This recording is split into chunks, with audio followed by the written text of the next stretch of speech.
Hey, what's up everyone? Hope you're doing great and staying safe. I'm just taking a quick break from working on my acoustic studio overhaul there and thought I'd make a video about 10 most common recording mistakes I see my fellow musicians make from a mixing engineer standpoint. I get a lot of tracks from musicians of all kinds in the daily, and some of these are way more common than you think. So hope this helps someone. Let's dive right in and see if you might be guilty of making some of these. You might be guilty.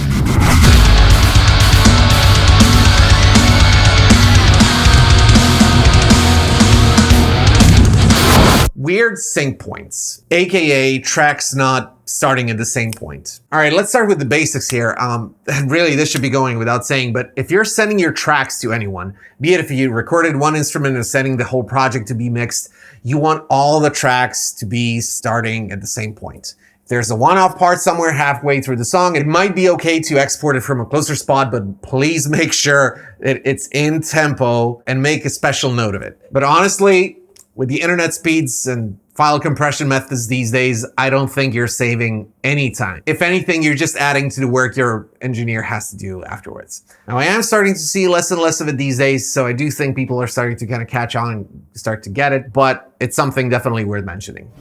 Low levels. Low levels are more of a nuisance than a problem, especially since most of us are recording in 24+ bit resolution anyway, so it doesn't really matter or affect the sound too much, but it is an additional step that your mixing engineer, will have to do to get the signal to a workable range. So anything peaking below minus 20 dB is absolutely too low, and I'm being generous here. You really want it to be up in the minus 6 dB range, but that's okay. Anything sort of below between minus 10 and minus 6 is definitely acceptable. Wrong sampling rates. Speaking of nuisances, I hate it when people send me files at different sampling rates. This kind of keeps happening more and more since COVID hit and we have more people recording themselves at home. So if you're recording for someone, ask them what the sampling rate they want their tracks recorded at. 44.1K and 48K are both standard, and you just cannot assume. Depending on the project and what they want to do with the tracks in the future, you might be asked to track at either one of these, or maybe even at higher rates, especially if you're a vocalist or play an instrument that requires like heavy editing and post and whatnot. So make sure you ask this and you'll see more professional and caring anyway, so it's a win-win. Weird edits. Okay, now we're getting into the territory of like severely annoying. Several issues with this one, and unfortunately quite often even from like highly experienced pros. I'm talking about having bad edits, clicks and pops in your track. These happen when you have a jump in the signal or a straight vertical line in the digital waveform. This creates an unnatural click, which is super distracting and just unacceptable in any commercial mix. Now, yes, there are ways of fixing these, of course, but listen, if you gave any old school mixing engineer tracks with clicks and pops, they would send them back to you instantly and have you do them over. If you're doing the edits yourself already, go the extra mile or really all the way, to be honest, and do them right. You can actually save a whole lot of money if your mixing engineer is charging you hourly. Overlapping notes in the bass register. Okay, this is a major no-no and it should be avoided at all costs. All melodic instruments operating in the bass register wield a lot of force behind those frequencies. We're talking like bass, but also keys and guitars, especially if you start getting into the more like extended range stuff. There's this thing called low interval limit. My arranger friends will know exactly what I mean. Google it, you'll see what I mean. It's like an arranging rule. And while you don't necessarily have to know this by heart, you should definitely be super careful whenever recording lower frequencies. To work properly in a mix, they need to be clean as a frickin' whistle. And if you have even a smidge of another note that's like different from what the dominant bass note is, you're severely affecting the whole mix. Depending on the interval, you can potentially get away with it, but just don't count on it. Unfortunately, this is relatively hard to mend in post. I usually try and find a better take or sort of like steal that bit from somewhere else in a different part of the song or what have you. The most common case for this is like when you have a bass player who's playing an open string, let's say open A, and then they proceed to the next note in a different string. Let's say the bass line goes lower towards G and they play it on the low E string, but they leave the A string ringing out over G. Ouch! To get around this and to make sure you're safe, there's a good rule of thumb. Always play just one note in the bass and make sure you're muting everything else. Of course, there are exceptions, but if you're not sure, this is the best way to go.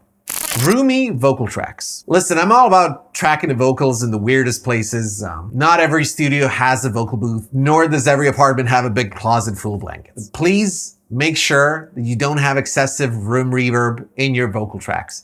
This is unfortunately super hard to mend in post and basically cheapens the whole mix, no matter what you do, really. This is not the easiest thing to spot, and people are usually more concerned with the performance, which is absolutely fine, but you need to be able to see both. The best way to test if you have excessive room reverb in your mic setup is to record a take and then compress the crap out of it in your DAW. And if you hear a good amount of reverb there, you should definitely do something about it. Surrounding your vocalist with blankets and furniture helps. I've definitely made some crazy setups with like room dividers and paravans in a pinch, but you should probably also invest in one of those vocal shields. They work pretty decently, I would say.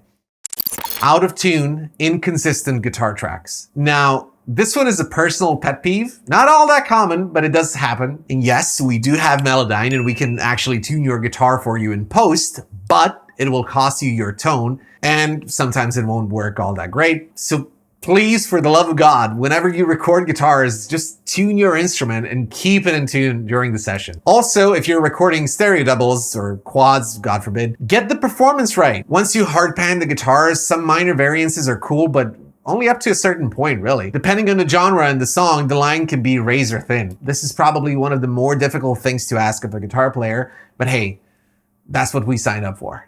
Lack of dynamics. Especially since I'm seeing more and more people recording at home, I keep seeing this. Every song has its peaks and valleys, and you need to communicate those with your parts. If you play all parts kind of dynamically flat across the board, it'll all end up sounding kind of boring. And this is an easy thing to forget, especially when you're tracking, take after take after take. But try and go back to the big picture as often as you can to get the sense of just how you would perform the song as a whole and adjust your dynamics appropriately. Poorly captured drums. Okay, now drums can be super tedious and usually take up the most time to get sounding great. There's a lot of possibilities in post here, especially for the shells, even without getting into triggering and drum replacement. And I kind of rarely do that. I see it as a last resort unless the style calls for it. We're not all that powerful when it comes to fixing poorly mic'd overheads. If you're strapped for time or whatever, make sure that the one thing you nail is your overheads. Generally, it's a good idea to not have the mic super close to the drum set and also have them evenly spaced from the snare. Cuts in the baked-in reverbs and delays. Okay, another personal pet peeve of mine. Every so often, I get some reverb or delay baked into a track, which is fine. Not preferred, but fine. And at the end of the part, let's say there's a break or something, I'd have this reverb tail abruptly cut. So annoying. It's not the worst thing in the world, but it does sound wrong if you leave it like that. If you're already leaving the signal wet, just let the darn thing ring out properly. And actually, I find the same issue with toms in drum tracks, out of all things. If you can still hear the tom ringing out, just don't cut it. Or better yet, really, don't touch it and let me do it the way it fits the mix best. So there you have it, guys. I hope you enjoyed the video and learned something along the way. Are you guilty of some of these? Let me know down in the comment section. And if you are, really, don't worry about it. We all learn from each other all the time, and the important thing is that we get better every day. If you think I missed something, which I probably did, let me know down in the comments as well, and let's beef up the list even more. In any case, if you enjoyed the video, make sure you hit the like button. It helps me out a lot. Subscribe if you're new around here and hit the notification bell to get notified every time I upload a video. Lots of good stuff in the works, so stay tuned and thank you again for watching. I'll see you guys in the next one. Ciao.